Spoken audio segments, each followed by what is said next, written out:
वारी रामकृष्ण हरी पंढरीची जारे आले नो संसारा दिनाचा सोयरा पांडुरंग. श्री तुकोबाराय म्हणतात, मोक्ष सिद्धी ते हिंडे दारोदारी होऊनी कामारी दीनरूप. सज्जन हो, आनंदी जीवनाकरिता जे काही हवाय ते सर्व मजुरीनी होऊन दीनपणे पंढरीत दारोदार हिंडताय. फक्त ते आपल्याला आपल्या हृदयात साठवता आलं पाहिजे.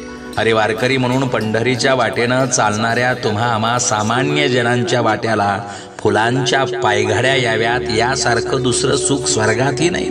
सर्व सुख ते असे सर्व काळ ब्रह्म ते केवळ नांदत असे. म्हणून सज्जन हो सावधान. या जगात माणूस म्हणून जन्माला आलोय तर एकदा तरी पंढरीची वारी करावी. काया वाचा मनानं दीन झालेल्यांचा तो सोयरा पांडुरंग आपली वाट पाहतोय. तुका म्हणे जेन साधे सायासे प्रत्यक्ष ते दिसे विटेवरी. जय शिवराय.